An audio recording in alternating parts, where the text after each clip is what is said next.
So have you guys ever heard of someone growing tomatoes in January in the desert? Well, I have them, and I'm going to show you mine.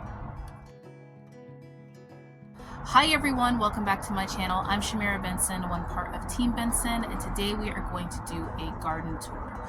But before we get started, I want to say a big welcome home to the 3 hostages that were brought back to Israel today, and we want to say that we're continuing to praying, and we're asking you guys to continue to pray for all the hostages that are still left there. So with that said, let's just all be thankful that we have the 3 back, and to continue to pray for not only them as they readjust and also their families as they readjust too. So guys, let's do a little bit of a garden tour. So first up, as promised, let me show you my tomatoes. Now guys, this is Tomato Alley that we like to call it, and these are Roma tomatoes. They are all Roma tomatoes. They are all doing quite well. Roma tomatoes are great to grow in a pot. As you can see, we have some little babies coming in here, and so we're gonna get a nice crop of Roma tomatoes hopefully. And they grow really well in a pot because they are just bushy. Even now number 2 has some too. That's exciting. We're so excited.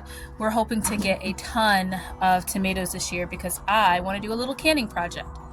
Now on the table here, we also have some celery. These are all the celeries that we divided out, and the more sun they get, the more they grow. So these by the spring are going to be nice and tall and big and bushy, and we're going to be able to make a lot of celery salt. We have some snapdragons right here, more felled thyme, I don't even want to talk about it. And then below we have some purple broccoli, which if you look in here guys, you see that? See that little purple broccoli coming in? And look at all these little shoots ready to come in too. All of them have little broccoli heads on them, except for those 2. Those 2 are the smallest ones, but really excited about having those. We have some marigolds that look absolutely beautiful right behind it. And then we've let our lettuce grow back a little bit. This one is our butter crunch lettuce. We've let it grow back just a little bit so that then we can have more Taco Tuesdays. So guys, at this time of year, it's really nice because our garden has become our second pantry. We eat what the garden is providing. If we have to take a break in our lettuce and we don't have enough for Taco Tuesday, I don't go out to the store and buy lettuce for Taco Tuesday. I give it a break and I do something else. Like we always have cabbage. And here I thought all the motorcycles were gone. Now here we have our moringa tree, and then we have a little peppermint right below it that is starting to grow back. I need to move this so it gets more sun. We have all of our garlic, and guys, this side of my garlic is a lot taller. It like kind of grew, so I'm pretty excited about that. I don't know when to pull garlic. Somebody in the comments tell me when to pull garlic. This is my first year having like garlic success, so I'm pretty excited about it. We have tons of little shoots too that are coming up too, so hopefully that goes well. And down below it, this one is our cascading Vego garden bed. But we have some parsley, some rosemary, our thyme. I went ahead and trimmed up this thyme and that thyme a little bit to get all of the dead stuff off of it. We have some dill that is starting to come in very nicely. I need to get some butter so I can make some dill butter. And then we have some, this one is a garlic chives and some cilantro and some sage that is finally starting to grow back a little bit from the fall. Now in front we have our sugar cane up here, and then we have our Dollar Tree stackable that's going to have our kale on top, some Siberian dwarf kale on top. Then we have some celery. This celery is doing really, really good. And then we also have a row of lettuce and 2 rows of the spinach.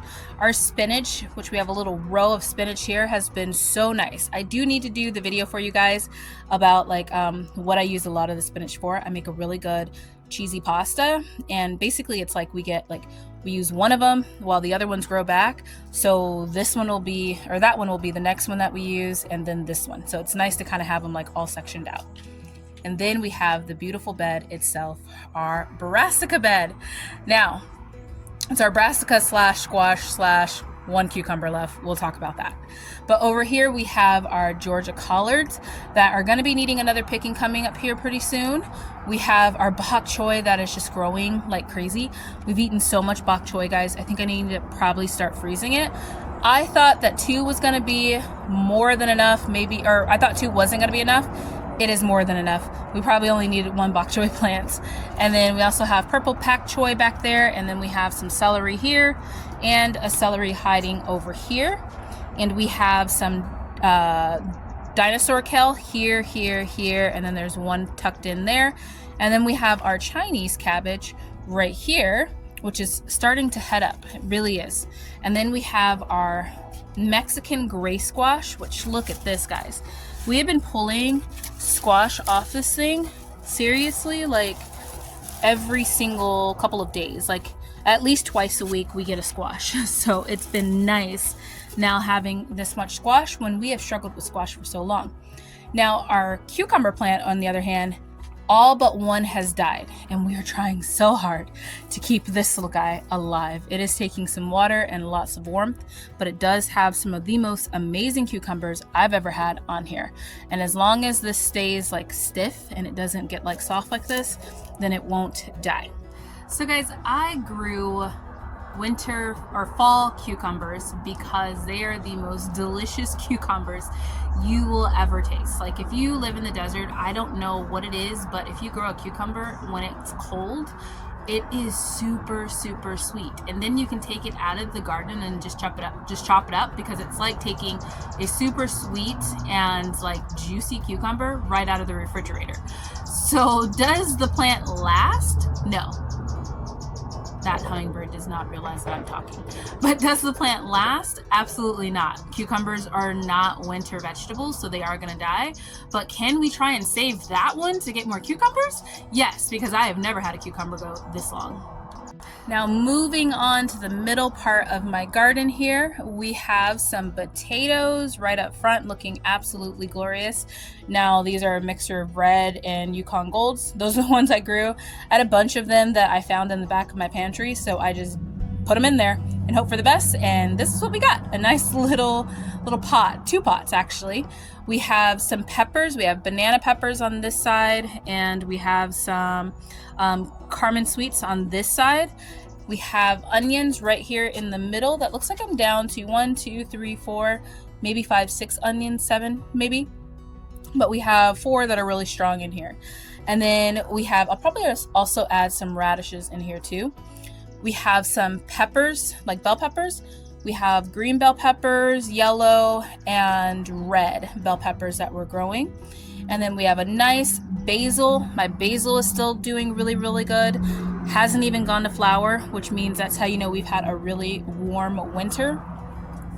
We have some variegated oregano that is trying its little best to come back.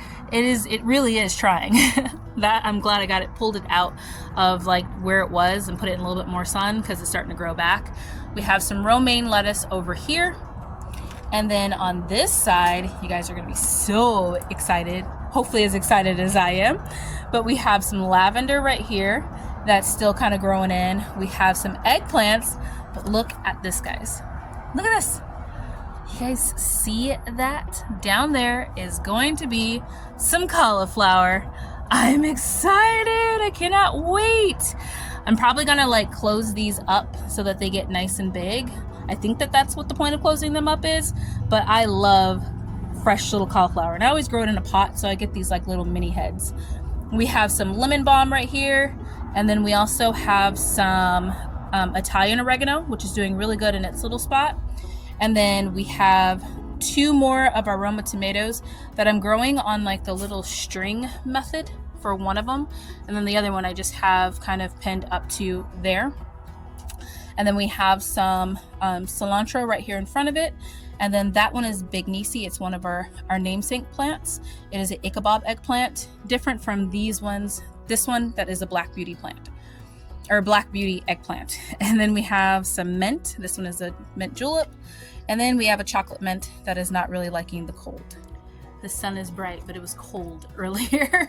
I did not want to come out here. But I love cauliflower, guys. When I grow on my homestead, I'm probably gonna have like a whole row of cauliflower because I do truly love cauliflower, and I only eat it when it comes out of my garden nowadays, because nowadays I don't really like the taste of a lot of non-homegrown vegetables because they just have a taste to them.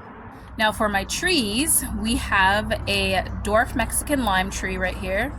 We also have a grapevine named Yuli that is dormant right now with a beautiful marigold in front of it. That's the best marigold I have in my garden right now.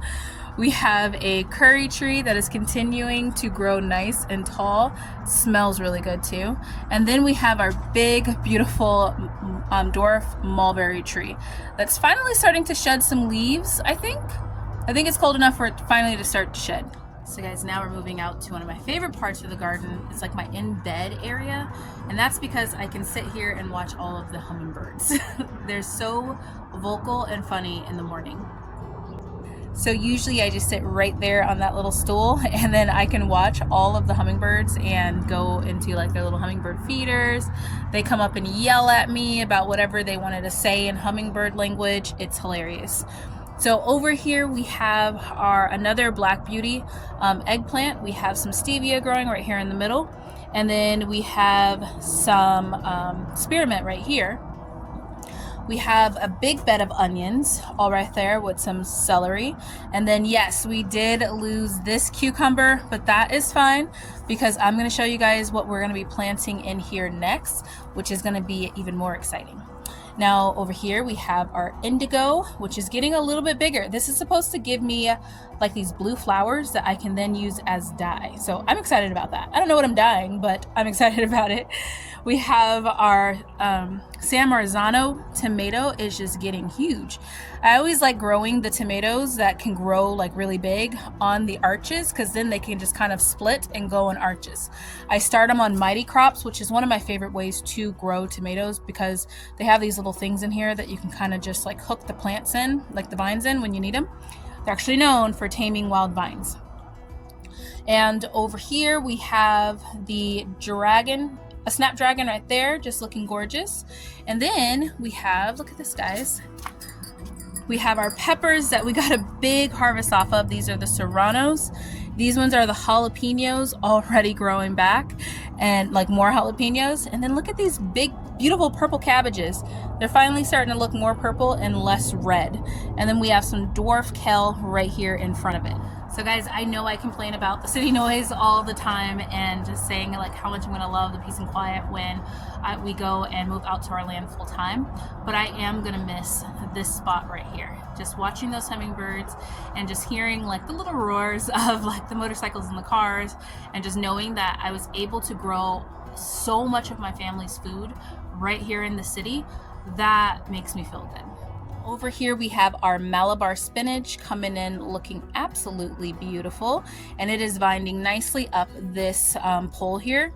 We finally cut back a lot of our lemongrass. I'm gonna let that kind of grow itself back.